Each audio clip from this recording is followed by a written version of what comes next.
She remembered the infections that she got and how she was not allowed ample time to heal before the next hotel night.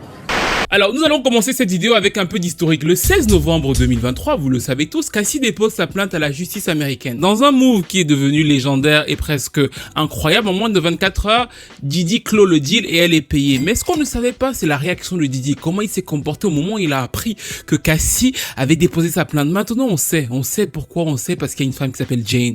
Jane, c'est l'autre femme. Mais maintenant qu'on est avancé dans l'affaire, maintenant que vous avez vu les précédentes vidéos et que vous voyez qu'on se rapproche de la fin du procès, vous savez que Jane est importante. Elle est importante pourquoi? Parce que c'est la troisième. Cassie, Maya et Jane, ce sont les trois femmes qui accusent donc officiellement Diddy d'abus au cours du procès. Et Jane donc est là aux côtés de Diddy au moment où nous on voit la vidéo. Et elle nous raconte comment ils sont dans la maison de Diddy. Il y a tout un sitting qui se fait, tout le monde en parle, les enfants de Diddy viennent. Diddy et plusieurs de ses employés vont dans une pièce et ils commencent à faire ce qu'on va lire. Plusieurs brouillons pour pouvoir s'excuser. Des fois ils changent les mots. Mieux encore, il vient lui demander à Jane, est-ce que tu trouves que c'est suffisamment crédible? Est-ce que tu trouves que j'ai les bons mots? Et elle lit d'ailleurs un message dans lequel le nom de Cassie est cité. Ce message, nous, on ne va jamais le lire. Pourquoi? Parce qu'effectivement, dans le message d'excuse de Diddy, lui ne peut plus citer Cassie, vu que finalement, le deal a été passé. Mais donc, on sait désormais qu'il y avait un brouillon dans lequel Diddy citait Cassie. La soirée électrique, elle console Diddy. Les enfants de Diddy consolent Diddy. Pour s'excuser, Diddy lui dit à elle que, en fait, Cassie le frappait aussi souvent. Oui, lui ne faisait que répondre au coup de Cassie. En tout cas, c'est ce qu'elle pensait elle, même si à ce moment précis, selon ses dires, selon son témoignage, elle avait déjà subi à plusieurs reprises des coups de Diddy. La relation va continuer et va s'intensifier jusqu'à quelques heures avant qu'on arrête Diddy. Parce que selon le témoignage de Jane, 2 semaines avant l'arrestation de Diddy à New York, elle était en pleine freak-off avec l'homme dont elle pensait sincèrement être amoureuse. Dans le système judiciaire, les crimes musicaux sont considérés comme particulièrement monstrueux. Sur la toile, les inspecteurs qui enquêtent sur ces crimes sont membres d'une unité d'élite, appelée Music Feelings. Voici leurs histoires.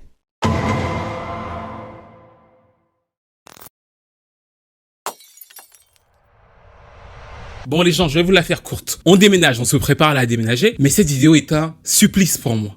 Elle est un supplice pourquoi? Parce qu'en fait, j'ai mis tous mes cartons, j'ai commencé à faire le déménagement, je vais vous expliquer comment, pourquoi. Suivez-moi sur Snap, Instagram et tout, je vais faire l'influenceur, donc je vais vous raconter toute ma vie. Mais en fait, le truc c'est quoi? C'est que je fais les cartons seul. Et j'ai eu la bonne idée, je me trouvais brillant de sortir toutes mes affaires, de les mettre dans le salon et de faire des cartons en regardant la télé. Seul problème, c'est que pendant ces moments de bonté, je vous avais oublié vous. Et donc, tourner une vidéo avec plein de cartons dans mon salon avec 35 degrés dehors, je suis en train de fondre. Littéralement. Je fonds. Non mais il doit faire au bas mot 70 degrés dans cette pièce. Je suis entouré de cartons. Donc si je transpire à fond, excusez-moi. Maintenant on va commencer la vidéo.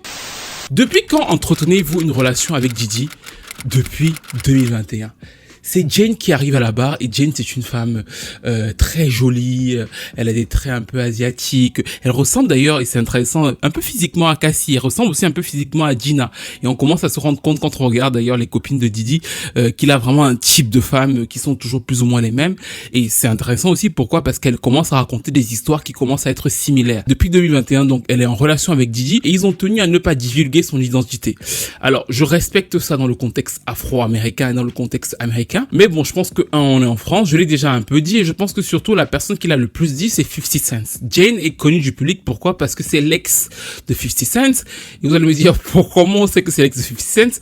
C'est tout simplement parce que les détails de sa relation vont être divulgués, et 50 notamment va révéler, va se foutre de sa gueule, parce que ça fait pas mal de temps qu'ils étaient en conflit. Elle avait d'ailleurs émis le fait de porter plainte à 50 Cent pour violence. Partant de là, Jane va faire un témoignage assez frappant par sa ressemblance avec le témoignage de Cassie. D'ailleurs, elle va le dire, elle va dire que quand elle va lire le témoignage de Cassie, elle va se rendre compte qu'elle était en train de lire son propre trauma. Pourtant, le soir même où ça se passe, et dans les semaines qui vont continuer à enchaîner, elle va pas réussir à quitter Diddy. Elle va rester à ses côtés jusqu'à 2 semaines avant qu'il ne soit incarcéré. Et son cauchemar à elle dure 3 ans. Quand elle rencontre Diddy, c'est toujours la même chose, c'est un homme charmant, jovial, très généreux aux premiers abords, et c'est comme ça que le lien se fait entre elle et Diddy, qui est une jeune trentenaire, et progressivement, donc du coup, elle comprend que pour pouvoir plaire à Diddy, pour pouvoir devenir ce qu'on connaît déjà tous, l'office. Le climat s'instaure de telle sorte qu'elles sont toujours en concurrence. Il y en a toujours 1, 2, 3 ou 4. Donc du coup, chacune veut avoir sa place et Didi lui instaure principalement à elle progressivement le fait qu'il aime les freak-off. Alors eux, ils appellent pas ça freak-off. Le nom freak-off, c'est la propriété réservée de Cassie apparemment. Alors chez Jane, ça s'appelle les Hotel Nights. C'est un nom qui fait un peu plus classe, mais c'est le même principe.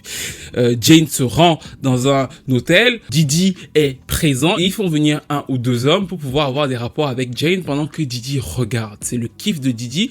Et bien évidemment, il y a un mode d'emploi que vous connaissez déjà tous. Elle y va, elle prend de la farine, elle se laisse aller dans une relation avec un homme qu'elle choisit ou qu'elle ne choisit pas. Et ça peut durer 3 ou 4 jours. Parce que bien évidemment, la farine aidant, les sensations sont exacerbées et ça dure.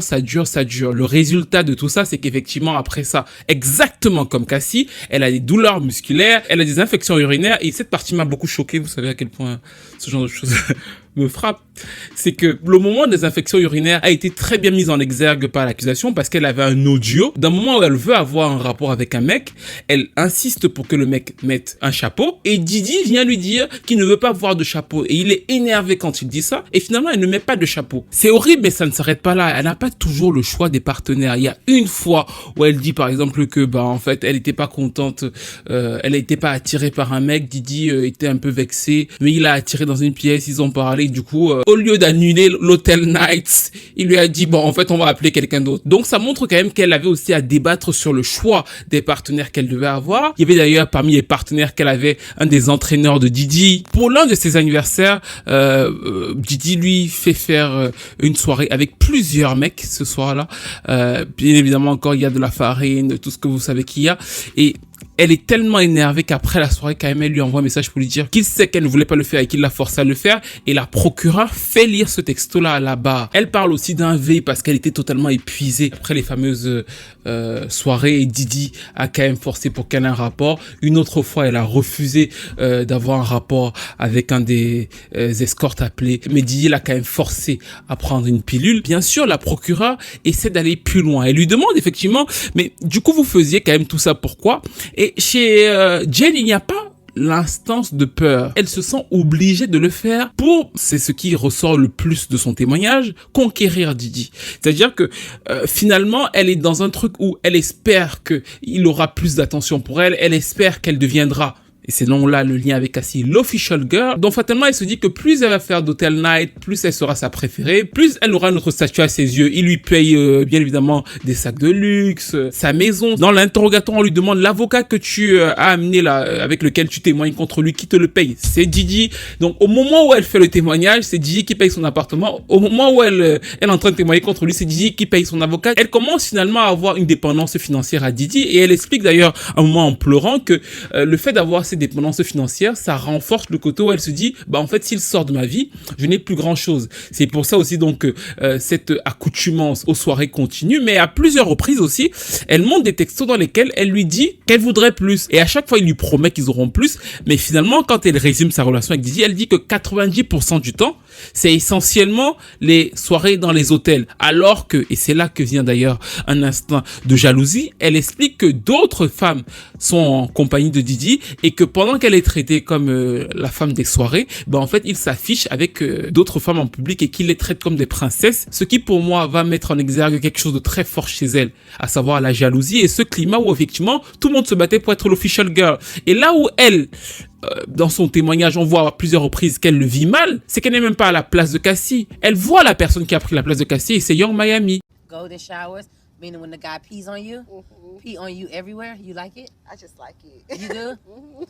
Sweet. But like peeing on you, I don't know.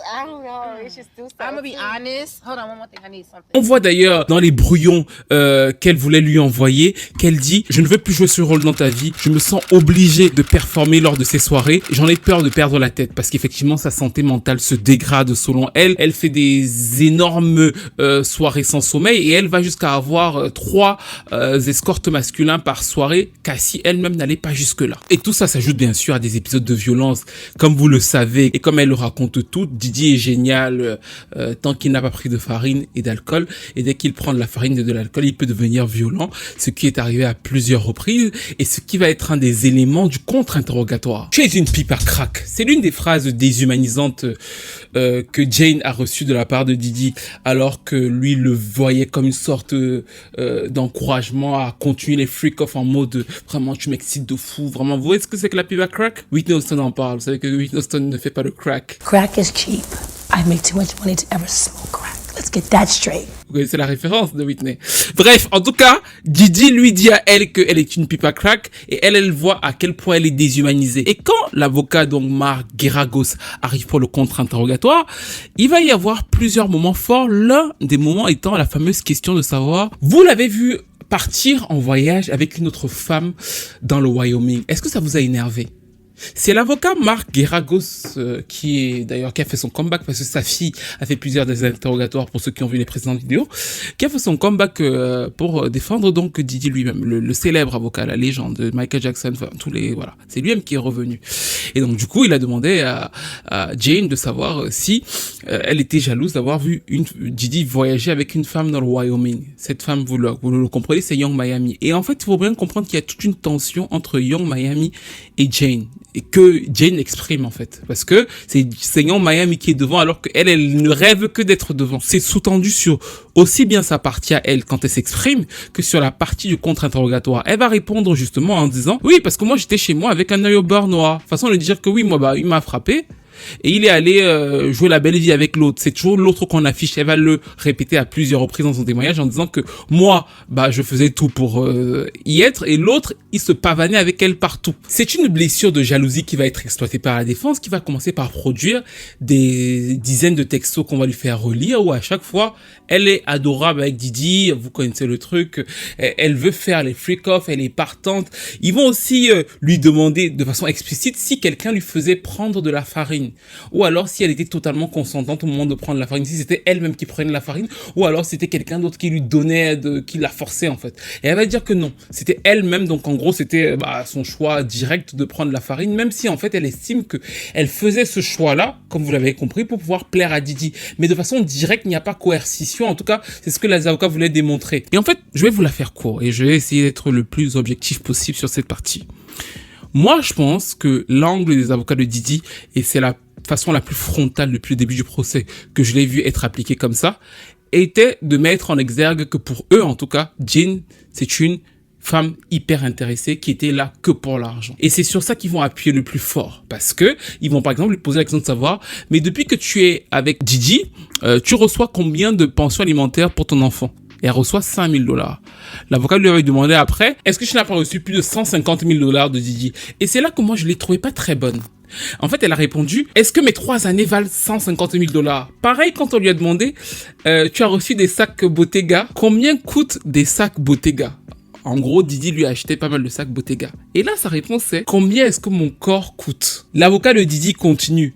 Vous gagnez combien sur OnlyFans? $50,000. Et du coup, $150,000, c'est pas beaucoup pour vous. Ça, vous connaissez le truc. C'est pour initier dans la tête du jury le fait que elle recevait beaucoup d'argent. Elle reçoit toujours beaucoup d'argent. C'est toujours Didi qui paye tout ce qu'elle fait, même ce qu'elle fait là tout de suite devant vous. Donc, en fait, le lien n'est pas que affectif, même si elle veut vous faire croire quoi que ce soit. Elle était consentante pour les rapports. Et deuxième point, en fait, elle a plein d'argent. Mais le point du contre-interrogatoire de Jane qui était intéressant, c'est qu'ils ont voulu jouer la symétrie. La symétrie, c'est quoi? C'est que chacune des accusations qui ont été portées et que vous allez écouter au début va avoir une sorte, de miroir dans le cas de Didi. Par exemple, les freak-off, ils vont nous décrire un acte de jalousie de Didi par rapport au freak-off. Mais là où vous serez surpris, c'est qu'en fait, Didi découvre que Jane a fait un freak-off avec un rappeur qui s'appelle Beer. Et Didi entre dans une colère noire et donc du coup il y a un échange dans lequel Didi lui dit « Je ne peux pas croire que tu sois allé faire le freak-off de quelqu'un d'autre. Seigneur Jésus. Désolé, je suis mort de rire. Bref, Didi est donc énervé parce qu'il découvre qu'elle fait des freak-off pour d'autres rappeurs. Et là, c'est un point qui m'a quand même frappé parce que Cassie, elle, n'avait jamais fait d'autres freak-off hormis Diddy. Jane donc fait des freak-off avec d'autres rappeurs, ce qui va énerver Diddy et qui, pour l'équipe de Diddy, est censé montrer la symétrie, c'est-à-dire que, bah en fait, non seulement elle fait des freak-off avec Diddy, mais elle fait des freak-off avec d'autres personnes. Pourquoi est-ce que, et ça c'est l'idée qu'ils veulent traduire au jury, elle se plaint alors qu'elle est capable d'aller refaire la même chose avec d'autres personnes. Mieux encore, ils vont lui demander, est-ce que tu n'as pas offerte, celle-là, ça m'a pas mal, franchement, je suis fatigué de ces gens. En vrai, je consulte les vidéos sur Diddy parce que vous les aimez. Mais en soi, les détails sont tellement scabreux que ça m'énerve même. Donc, du coup, il lui dit, est-ce que tu n'as pas offert à Diddy une télévision mobile pour lui montrer que tu es parti olé olé avec d'autres mecs? Et elle répond, oui, pour que je n'ai pas continué à le faire avec d'autres hommes. Et là, j'ai pas compris. Donc, du coup, elle a offert une télé mobile à Diddy, une télévision mobile de elle en train d'avoir des rapports avec d'autres hommes.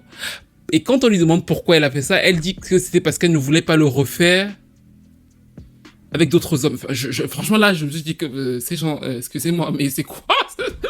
Donc, elle a offert une télévision mobile à Diddy, d'elle ayant des rapports avec d'autres mecs. Diddy était censé la regarder ou la montrer à d'autres personnes selon elle. Mais quand on lui demande donc du coup pourquoi est-ce qu'elle l'a fait, elle explique que c'était pour ne pas avoir à refaire des freak-off. Sauf que du coup, le simple fait qu'elle admette avoir fait ça déjà peut, et c'est ce que l'accusation veut laisser entendre, et c'est le miroir donc il renvoie, laisser entendre qu'elle a toujours été consentante pour faire ce genre de relation. Surtout que moi j'ai trouvé que Jane était assez sur la défensive dans ses réponses.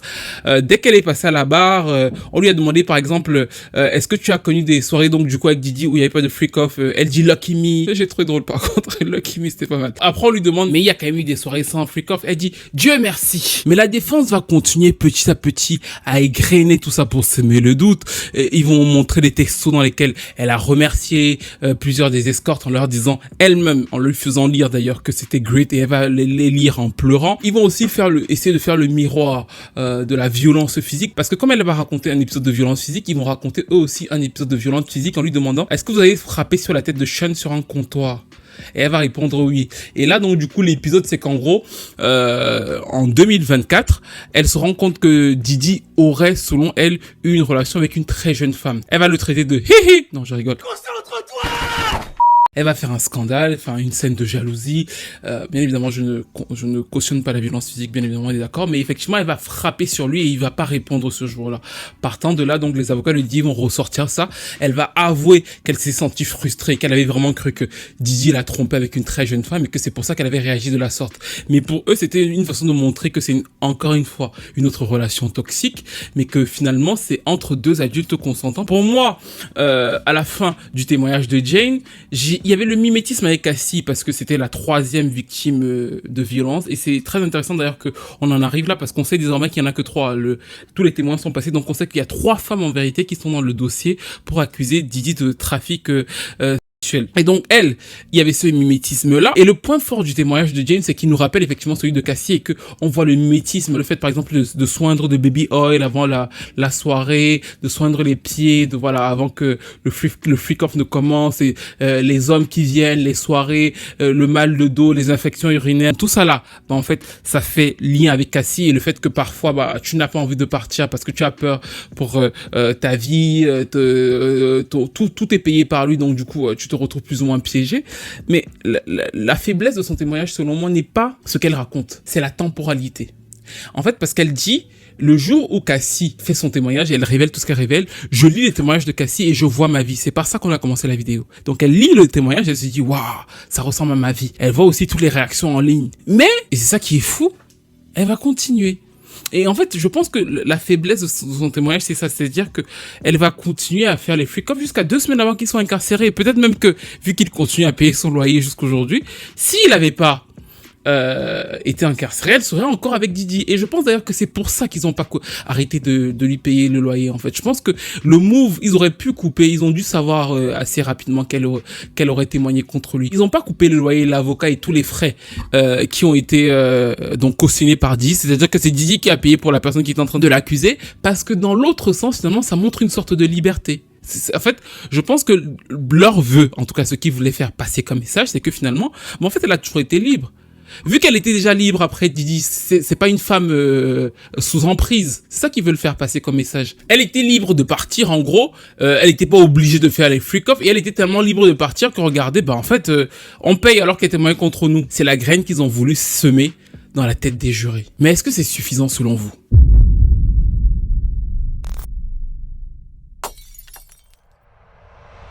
D'où venait la farine? Mais en fait, oui, d'où venait la farine? C'est la question clé de cette affaire et c'est la question qui en fait aurait dû vous perturber depuis le début et qui en fait devrait faire comme Eureka dans votre tête tout de suite. Parce que vers la fin du procès, les procureurs vont appeler Brendan Paul. Brendan Paul, on le connaît, on en a parlé il y a environ 1 an parce que c'était la fameuse mule, le fameux gars qui approvisionnait Diddy, qui avait été arrêté, récupéré par les fédéraux lors de la perquisition de sa maison.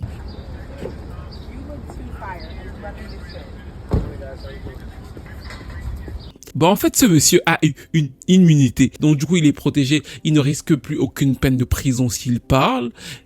C'était le deal du procureur. Tu parles. Et en fait, Diddy va tomber. Mais toi, c'est bon. Tu es clear. C'est d'ailleurs pour ça que lors de son témoignage, qui pour moi était le témoignage le plus frappant, il a dit lui-même qu'il n'était pas une mule. Par contre, ce qu'il fait, et c'est là où c'est super intéressant, il est assistant de Diddy depuis 2022. Et on va se raconter, on va essayer de voir. Il a toute une logistique. C'est ça qui est frappant. C'est pas le fait qu'il donne juste de la farine à Diddy. Il y a une logistique derrière. Ils appellent ça les Wild King Nights, renommés en Hotel Nights. Donc du coup, lui aussi fait partie des fameuses freak-off en fait finalement. Et donc du coup, lui il appelle ça Wild King Night, les soirées sauvages du roi. I got my MTV out. Savage! I'm a savage! Oh! Excusez-moi, c'est le ridicule, c'est pas parce que ça me fait rigoler en fait. Et donc du coup, ce que lui prépare, il confirme qu'il prépare les lieux, les liquides, les lubrifiants, les huiles et aussi la farine. C'est lui qui installe tout et qui donne quasiment tout à tout le monde. Comme ça, au cas où quelqu'un a oublié, c'est prêt. Ensuite, il achète plusieurs types de farine. Et là, vous connaissez, je ne vais pas vous donner les noms des farines, mais en tout cas, tout ce que vous pouvez connaître comme farine, voilà, il y en a. Et la rose là, la farine rose là, apparemment Diddy en raffole et donc du coup, c'est toujours préparé pour que Diddy en ait sur lui ou à côté de lui. C'est donc un processus. 3e point, il faut que ce soit transporté. Et là, du coup, il organise des livraisons avec des alias. À chaque fois, il a un nom différent. Il s'appelle Guido, il s'appelle Flower, il s'appelle K-pop. Ce sont des noms que lui-même se donne pour pouvoir transporter tous ces éléments-là, toutes ces farines-là et distribuer à Diddy. Mieux encore, quand les freak-offs se sont terminés et que tout le monde est parti et que tout le monde s'est amusé et que tout le monde a tout fait pendant 2-3 jours, c'est lui qui revient tout nettoyer, tout effacer pour que la chambre d'hôtel soit rendue propre et que TMZ ne soit pas au courant de la Wild King Nights. I am the fucking hardest hustler in the world. This is Savage Part 2. Don't tell me about shit. It's 2022 and I'm still a savage. Il explique d'ailleurs que lui-même est un consommateur de farine et il raconte donc plusieurs épisodes où il a distribué, il a organisé, il a nettoyé les fameuses scènes d'hôtel de Diddy de façon volontaire. C'est son travail. Mais là où, effectivement, là vous commencez à comprendre la dangerosité de ce témoignage-là pour l'équipe de Diddy, c'est que factuellement, avant ça, je pense que vous et moi qui avons bien suivi les détails de l'affaire, on avait une zone de doute, d'ombre, de quelque chose. Là, à ce moment précis, on a quand même quelque chose qui constitue un cartel. Alors, peut-être à petite échelle, je suis d'accord avec vous, mais quelque part, moi en tout cas, quand je suis arrivé à ce moment-là, je me suis dit, mais là, on est sur quelque chose de clair. Vu que c'est organisé, c'est structuré, et que c'est surtout redistribué à pas que Diddy. C'est ça qui est intéressant, et qui va être d'ailleurs débattu ensuite. Là où Brendan Paul, c'est intéressant, c'est que lui, il vient livrer Diddy. Mais Diddy, qui est censé consommer à titre personnel, ne consomme pas seul. Diddy consomme avec d'autres personnes. Et donc, du coup, factuellement, si vous reliez le freak-off trafic sexuel, où on peut peut-être avoir parfois des doutes sur l'accusation de trafic sexuel, attention, je recommence. On ne dit pas que ces femmes, je ne dis pas que ces femmes n'ont pas souffert, mais l'accusation de trafic sexuel peut paraître un peu forte. Mais quand on reprend ce qu'elles ont vécu et que c'est accolé à la structure même du mini-cartel de farine, ça peut effectivement pour un juré donner l'impression d'avoir affaire à quelqu'un qui organise un trafic et donc mieux le rentrer dans la loi RICO. C'est là où le témoignage pour moi de Brandon a été hyper intéressant. Je trouve d'ailleurs qu'il a été un très bon témoin pour l'accusation parce qu'il est resté très factuel et encore une fois, comme chacun des personnages qu'on a vus, il n'a aucune haine contre Didi. Lui, il aime bien Didi, c'est son pote, même si c'est extrêmement dur. Il le rappelle le travail pour Didi. Didi estime qu'il faut toujours être au taquet. En fait, cet élément-là va être l'élément qui va être principalement ressorti de son témoignage et le contre-interrogatoire va être quand même plus ou moins poussif pour moi parce que l'essentiel du contre-interrogatoire va être de montrer qu'il n'est pas que pourvoyeur de farine. C'est-à-dire que, et c'est là que c'est logique, c'est pas son travail. Et c'est d'ailleurs pour ça que lui-même ne se définit pas en tant que mule. Il dit, en fait, je récupère la farine, je la conserve et après, j'organise les soirées. Mais en soi, c'est pas mon travail d'être mule, je suis assistant de Didi. Ça veut dire que je m'occupe de tout ce qui concerne Didi et la farine en fait partie parce que c'est pour son usage dans ces fameuses soirées. Mais mon travail en soi, et c'est ce que la défense va essayer de montrer à plusieurs reprises, c'est que oui, en fait, je fais plein d'autres choses pour lui, je m'occupe de toutes ses affaires. Toujours est-il que la revenir en plein phare. Ils vont aussi essayer d'insister sur le fait que la relation n'était pas totalement d'employé à travailleur. Et d'ailleurs, lui, il va répondre que notre relation était compliquée pour ne pas totalement dire que c'était totalement mon pote. Et c'est pour ça que l'équipe de Didi va bifurquer sur le fait de dire que est-ce que tu consommais avec lui? Et donc, du coup, lui, il va expliquer que il consommait de la farine et notamment la rose pour aussi lui tenir parce que pendant que les autres s'amusent, lui, il est obligé de tenir, il est obligé d'être réveillé pour surveiller et d'être présent à la fin pour nettoyer. Donc, du coup, il prenait de la farine de son côté. Et chacun aura son interprétation selon moi, mais autant son témoignage n'était pas long, autant il a pas fait le buzz, mais pour moi c'est peut-être le point le plus fort du procès. Parce qu'en fait, quand j'ai lu ce qu'il dit et quand je revois ce qu'il dit, lui il structure une organisation clairement. Et alors, même si c'est pas le travail principal qu'il fait, il montre toute la structure avec le fait de ramasser la farine et tout. Maintenant, le seul point de débat, c'est de savoir est-ce que les personnes qui consommaient de la farine, parce que lui, il dit quand même que je le fais pour l'usage personnel de Didi, et les personnes qui consomment de la farine pour Didi, est-ce que ces personnes-là sont des personnes consentantes? Est-ce que Didi leur revend de la farine? Ça, on sait qu'il ne leur revend pas, mais est-ce que ça peut altérer leur consentement? Enfin, c'est toute la nuance là qui va déterminer le fait de condamner Didi ou pas. Mais en tout cas, lui, et j'ai trouvé ça très malin de la part des procureurs de l'avoir amené à la fin, je pense que il a donné un sérieux coup là où parfois ça pouvait un peu bégayer. C'est pour ça que je pense que le coup de théâtre, parce on n'est plus à un coup de théâtre dans cette affaire, on en est à des dizaines, mais le coup de théâtre de l'accusation sur la fin, sur les derniers jours, a été assez spectaculaire, parce que bien évidemment, vous avez dû voir maintenant que le procès touche à sa fin, et que l'accusation a produit 34 témoins.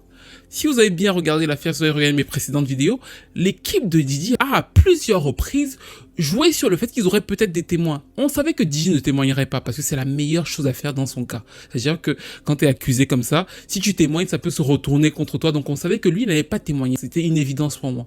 Mais j'étais persuadé qu'il y aurait au moins 2-3 personnes qui seraient venues défendre Didi. Et ils avaient même eux-mêmes dit que Dina potentiellement serait dans leur camp. Ils ont joué sur ça tout le truc. Jusqu'à la fin, et en fait, à la fin, ils ont dit, on n'a pas de témoin. Ok? Et les procureurs savaient que Didi n'avait pas témoigné, donc voilà, ils savaient pas de... Pourquoi? Parce que Didi qui témoigne, ça fait repartir l'affaire et ça fait en fait 3 semaines de témoignage parce que le contre-interrogatoire de Didi par les procureurs, ça peut être salé. On aurait bien aimé voir ça, mais c'était sûr que ça allait pas arriver. Ça aurait été trop. Et ça veut dire qu'il y aurait eu trop de trucs à lui poser comme question. Enfin, ça l'aurait détruit en fait parce que lui-même, il aurait pu hésiter, ne pas être très clair. Donc du coup, ce que ses avocats ont fait aux autres témoins, on aurait pu lui faire à lui. Et c'était sûr qu'ils n'avaient pas à permettre ça. Mais moi, je pensais vraiment qu'ils auraient pu avoir 2-3 témoins au moins pour faire genre. Eux, ils n'ont pas du tout fait ça. À la fin des 34 témoins de l'accusation, ils sont venus avec ce qu'ils avaient pris depuis le début. Les textos, les SMS, c'est-à-dire qu'ils ont revu tout ce qu'on a vu. Et leur propre contre-interrogatoire contre Cassie et Jane, parce que je trouve que, encore une fois, vous pouvez admettre que sur certains contre-interrogatoires, ils ont été exceptionnels. C'est d'ailleurs pour ça que l'accusation a retiré plusieurs des contre-témoignages. On sait désormais que le témoignage de Kid Cudi ne sera pas retenu. Pourquoi? Parce que comme on l'avait vu, comme je vous l'avais dit, et merci aux personnes qui me suivent, en fait, le témoignage n'avait pas suffisamment de preuves. Il n'y avait pas la preuve formelle que Didi a vraiment incendié la voiture de Kid Cudi. Donc du coup, ce témoignage-là a été retiré. La partie aussi où Cassie raconte qu'elle a été séquestrée dans un hôtel, celui-là aussi a été retiré. Troisième témoignage qui a été retiré, et là encore une fois on avait bien vu, c'est celui de Capricorn Clark. Quand Capricorn Clark raconte qu'elle a été séquestrée dans un hôtel et tout, bah en fait celui-là aussi a été retiré. C'est pas un abandon total du procureur. C'est le juge qui leur a demandé de recentrer mieux pour pouvoir, parce qu'il y avait tellement de choses qui partaient dans tous les sens, bah en fait, vous l'accusez de quoi au final? Recentrer pour qu'on puisse mieux cibler les accusations. Vous nous racontez tellement d'histoires qui vont un peu farfelues, bah celles-là, bah on est obligé de les éliminer. Notamment l'histoire de Kid Cudi, vous aviez vu que la police de New York avait commencé à dire, mais l'avocat de Didi veut dire quoi? Qu'on est corrompu, donc du coup ça allait trop loin, ou alors ça n'allait pas cibler suffisamment. Donc du coup, on leur a demandé de recentrer, ils ont retiré les éléments que eux-mêmes savaient un peu faiblards de leur procès par rapport aux jurés.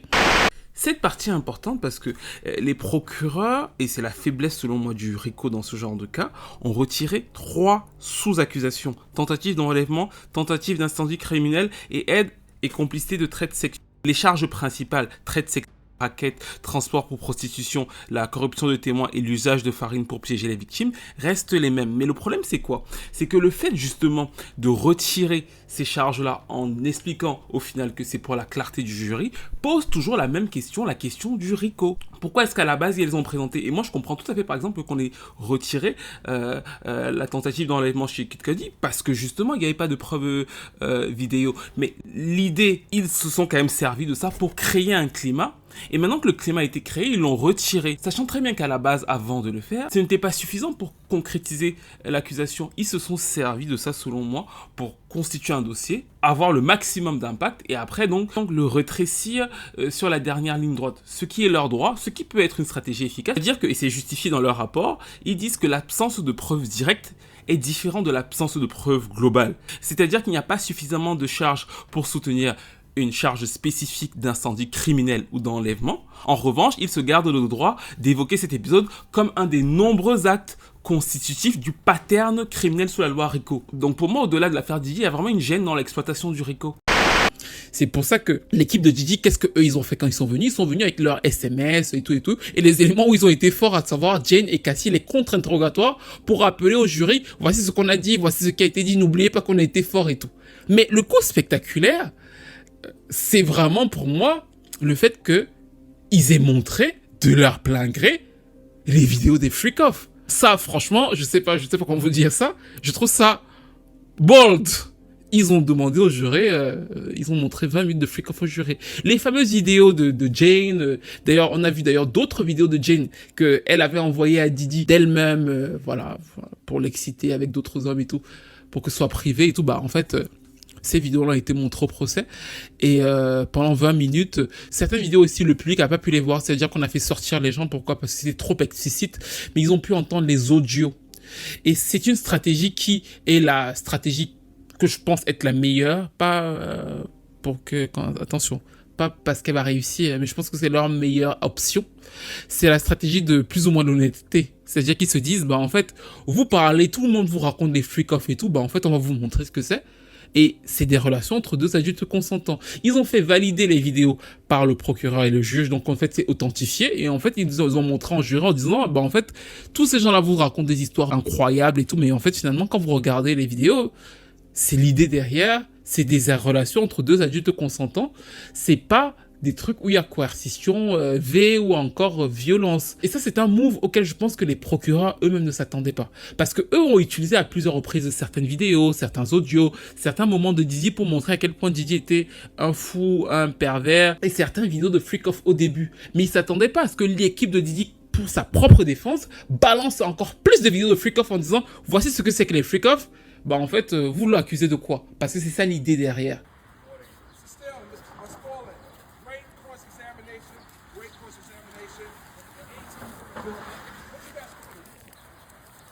On va s'arrêter là parce que je pense qu'au moment où vous allez voir cette vidéo, si le verdict n'est pas arrivé, il arrivera dans quelques heures. Et il y aura une autre vidéo pour pouvoir vraiment faire le bilan de l'affaire et voilà, donner mon ressenti sur le verdict. Et bien sûr, il y a eu plein de choses sur lesquelles on a pu douter, avoir des, voilà, à se dire que Mais moi, ça, je vous l'avais dit dès le départ, que l'affaire que vous aviez prévue là, l'histoire incroyable là, n'était pas cette affaire-là. Et effectivement, on a pu suivre l'affaire de Didier et de ses petites amies. Et finalement, le trafic, c'est que c'est Didier et 2 femmes, c'est Cassie et Jay. Le reste, c'est pas des affaires de trafic sexuel en soi. Donc du coup, pour moi, l'élément vraiment déterminant, c'est l'élément de la farine. Parce que je trouvais que la farine est trop structurée. D'ailleurs, dans la plaidoirie de la procureure, elle est revenue à plusieurs reprises sur le fait que c'est Didi qui a introduit Jane à la farine, que Jane a nommé plusieurs autres passeurs de farine qui s'appelaient Guido, One Stop, Baby Girl. Des fois, quand Didi voyageait, il fallait lui transporter de la farine d'un moment à l'autre. Parfois, il y avait des Guido package, donc les valises là avaient des noms pour pouvoir transporter de la farine. Parfois, il y a des noms de code. On dit, est-ce que tu as donné les $780 pour les Gucci items? Et quand tu regardes les Gucci items, en fait, c'est la farine rose. En fait, je serais très surpris, je vous dis là, peut-être que ça va arriver, qu'ils en sortent sans aucune peine. Sur cet élément-là, je pense qu'il n'y aurait pas eu l'élément précis de la structure de la farine, ça aurait pu passer. Et il aurait pu, parce qu'il a de très bons avocats, vous avez pu le voir, il a une très bonne défense. Tout ce que je vois sur Internet me fascine parce que je me dis, les gens, ils sont hors sol. Et c'est dommage parce que si Didier est condamné, ils vont pas voir à quel point il avait une bonne défense. Mais ici, il avait une exceptionnelle défense. Mais je pense que tu peux avoir les meilleurs avocats possibles, mais la vérité est que quand même il y a un système qui est organisé derrière et que le système était quand même organisé. On peut tout dire, le système était organisé. On peut penser que Jane pratiquait le plus vieux métier du monde et je sais que vous l'avez très bien pensé, donc arrêtez de faire semblant. Je sais que vous avez très bien pensé que Jane pratiquait le plus vieux métier du monde parce que ses réponses nous montraient quand même quelque chose d'un peu particulier. Mais c'est pas pour autant qu'elle mérite d'être maltraitée par quelqu'un, hein. Et 2, c'est pas pour autant que ce qu'elle nous explique ne ressemble pas à un système trop organisé, en fait. Il y a des arguments qui ont pu jouer en sa faveur, on les a vus, mais je serais quand même totalement surpris qu'il ait aucune peine sur cet élément de la farine qui fait finalement un lien et donne justement le côté de coercition à tout le reste. Maintenant, encore une fois, les jurys peuvent être dans le doute raisonnable. Rappelez-vous que si une seule personne doute et dit franchement, je ne pense pas qu'il soit coupable de tout ce dont on l'accuse, c'est déjà fort. Mais il faut aussi voir que je pense que l'erreur, mais ça il faudra le disséquer après, des procureurs, que Didi soit condamné ou pas, c'est de balancer 10 000 charges à des affaires qui n'en ont pas besoin. Même si on passe par là pour le coincer, en fait, il va falloir se poser la question de savoir tout ce qui nous a été raconté ne ressemble pas à ça. Et on verra ce que ça a eu comme effet chez les jurés. Est-ce que les jurés vont se dire « Ah, on a quand même entendu que Didier était un connard avec Kid Cudi et tout ça là ?» Ou alors est-ce qu'ils vont se dire que depuis le début, les procureurs nous ont survendu quelque chose? C'est des questions qui vont évidemment se poser lors du secret des débats dans le week-end et on se retrouve dans les heures à venir pour avoir le verdict sur l'affaire Didi. N'hésitez pas à liker, à commenter, à partager, à me donner vos ressentis, vos avis et à me dire aussi d'ailleurs là tout de suite comment vous le sentez. Est-ce qu'il peut s'en sortir? Est-ce qu'il va s'en sortir? Est-ce qu'il va rechanter I'm Coming Home? I'm back where I belong. Yeah. Ou alors est-ce que c'est la fin? Ah là là, quelle histoire. Bon, allez, je continue mon déménagement. On se retrouve bientôt les amis. Bisous. Oh putain de merde. Je pars.